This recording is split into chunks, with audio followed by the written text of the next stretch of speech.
నువ్వు చర్చిద్దాం అనుకుంటున్నావా లోకేష్ గారు? నేను రెడీగా ఉన్నానని ఇప్పుడు బోళని సార్లు చెప్పాను. మళ్ళీ చెప్తున్నా, మీకు చావు ఉంటే చేతనైతే పేరు నాని వస్తాడు. డిఎస్సి మీద దేని గురించి మాట్లాడటాకైనా పాపాలు చేసి తప్పులు చేసి పవిత్రమైనటువంటి టీచర్ ఉద్యోగాల్లో దొంగతనాలు చేసి ఇవాళ నీ కార్యకర్తలకి లేకపోతే నీ ఎంబడి తిరిగిన వాళ్ళకి ఉద్యోగాలు వేసి ఇవాళ నీతి కబుర్లు చెప్తున్నారు మీరు. చెప్పండి, ఎవరైనా సరే ఎస్సీఆర్టీకి డిఎస్సికి లేదా ఎగ్జామినేషన్స్కి అందరూ ఒకడే ఉంటాడా? అన్నీ ఒకే పోస్టులా? ఎవరిదాడు ఉండాలి, ఒక్కొక్క అధికారి ఒకడు ఉండాలా? ఈ డిఎస్సి ఎంత దిక్కుమాలిన డిఎస్సి అంటే నారా లోకేష్ నాయుడు జబ్బలు కొట్టుకున్నటువంటి ఈ డిఎస్సి పరీక్ష పేపరు ఒకడే తయారు చేస్తాడు, పరీక్ష ఒకడే పెడతాడు, దిద్దుతూ ఒకడే దిద్దుతాడు, ఉద్యోగాలు కూడా అతనే పిలుస్తాడు. ఇది ఇంత డొల్ల కాదా అని అడుగుతున్నాను నేను. అంటే తప్పులు కప్పిపుచ్చుకుంటాకి అన్ని చేతుల్లో అన్ని పాత్రలో వాళ్ళే పోషిస్తారు, పైన కింద అన్ని చోట్ల. ఎక్కడ చెక్స్ అండ్ క్రాస్ చెక్స్ కూడా ఎక్కడ ఉండవు. డిఎస్సి అంటే ఏంటి? జిల్లా selection committee, district selection committee. మరి జిల్లా కలెక్టరేట్లో మీరు డిఎస్సి లిస్టులు పెట్టాలి కదా, మరి ఎక్కడ పెట్టారు? సెక్రటరేట్లో పెడతాం ఏంటి? జిల్లా కలెక్టరేట్ల దగ్గర ఎందుకు మీకు పెట్టే చావలేదు అని అడుగుతున్నా. ఆ రోజు ఎందుకు పెట్టలేదు? పెట్టాలి కదా. 1:1 పిలిచి మెరిట్ వెరిఫికేషన్, మెరిట్ సర్టిఫికేట్లు వెరిఫై చేశారు. మెరిట్ సర్టిఫికేట్లు వెరిఫై చేసినోడికి ఉద్యోగాలు ఎందుకు ఇవ్వలేదు?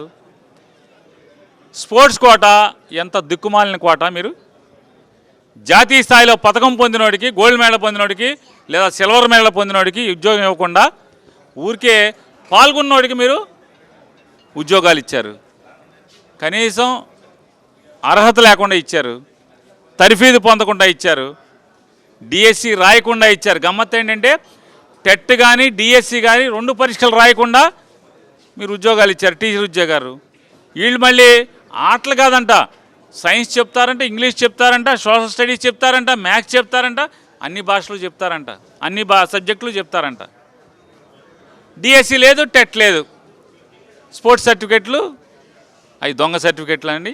రుజువు చేయటానికి ఛాలెంజ్ చేస్తున్నాం. ఇప్పటికి 100 సార్లు ఛాలెంజ్ చేసాం. ఆ పిల్లలు ఛాలెంజ్ చేశారు.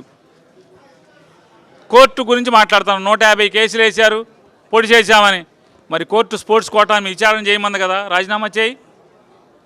సిగ్గుంటే రాజీనామా చేయాలి కదా. కోర్టు విచారణకు ఆదేశించింది కదా. నిన్న డప్పాలు కొట్టావు కదా, కోర్టు ఆపలేదు, ముందుకెళ్ళమందని. మరి కోర్టు విచారణ చేయమని ఇచ్చింది కదా. స్పోర్ట్స్ కోటాలో రిక్రూట్మెంట్ మొత్తాన్ని విచారణ చేయమని చెప్పింది కదా. నవ్వుతాడు కదా ఎవడన్నా. మరి మీరు ఇచ్చిన స్పోర్ట్స్ కోటా రిక్రూట్మెంట్ ఇచ్చినటువంటి జీవోని డిఎస్సి పరీక్షల ముందు 19వ తారీఖు ఎందుకు ఇచ్చారు? డిఎస్సి పరీక్షలు పూర్తయిపోయి రిక్రూట్మెంట్ పూర్తవగానే ఎందుకు ఆ జీవోని మళ్ళీ మార్చారు? ఎందుకు మార్చారు? డొల్లతనం అది కాదా? తప్పుడుతనం అది కాదా? మీరు డబుల్ ఇంజిన్ అన్నారు కదా. ఢిల్లీలో విద్యాశాఖ మంత్రి జెన్జీ ఉద్యమంతో, కాక్రోచ్ ఉద్యమంతో మరి రాజీనామా చేశాడు కదా. మరి నువ్వు కూడా రాజీనామా చేయాలి కదా. రాజీనామా నీకు చావు ఉంటే, నిజంగా నీలో నిజాయితీ ఉంటే, ఇంత అవినీతి ఆరోపణలు ఎదుర్కొంటున్నటువంటి విద్యాశాఖ మంత్రిగా మీరు తప్పుకోండి. తప్పుకుని ఎవడికోడికి ఇవ్వండి. ఆశపడుతున్నాడు కదా ఆయన. ఎవరు నాకు మంత్రి ఇవ్వలేదని చెప్పని కంగారు పడుతున్నాడు, లేదా ఆశపడుతున్నాడా? నాకు ఇస్తే బాగుండని కానీ మిమ్మల్ని అడుగుతున్నాడు కదా. బోండా ఉమా గారు ఉన్నాడు కదా, ఇవ్వు, పోయిందే ఉంది. విచారణ చేయించమని బోండా ఉమానే మంత్రి ఇచ్చి చేయించండి. కోర్టు అడిగింది కదా, ఇప్పుడు చేయించండి. ఆరోపణలు నీ శాఖలో తప్పుడు రిక్రూట్మెంట్లు జరిగినాయి అని చెప్పని కోర్టు ఎంక్వైరీకి ఆదేశిస్తే మీరు ఎలా ఉంటారు? మీరు ఏ ముఖం పెట్టుకుని ఉంటారు మీరు? పైగా ఇంకా జగన్మోహన్ రెడ్డి గారు రమ్మన్నారు. నేను వస్తానయా అని చెప్తున్నా. చర్చిద్దామని నీ ఇష్టం. స్పోర్ట్స్ కోటా మీద చర్చిద్దామా, లేదా పరీక్ష విధానం మీద పేపర్ ఇచ్చేవాడు, పేపర్ తయారు చేసేవాడు, పేపర్ దిద్దేవాడు, పరీక్ష పెట్టేవాడు అన్నీ ఒక అధికారిని ఉంచుకుని ఎలా పరీక్షలు పెట్టావు? అది తప్పు కదా. 100 ప్రశ్నలు మా దగ్గర ఉన్నాయి. జగన్మోహన్ రెడ్డి గారు 100 ప్రశ్నలు మిమ్మల్ని సంధించాడు. ఒక్కదానికి సమాధానం చెప్పకుండా డొల్ల మాటలు, ఉత్తర కుబార ప్రగల్భాలు, సుత్తి మాటలు, చప్పట్లు కొట్టించుకునే మాటలు కార్యకర్తలతో. ఇప్పటికైనా చెప్తున్నాం, తక్షణం నారా లోకేష్ నాయుడు రాజీనామా చేయాలి. డిఎస్సి పేరుతో జరిగినటువంటి అక్రమాలన్నీ కూడా న్యాయమూర్తితో విచారణ చేయించాలి.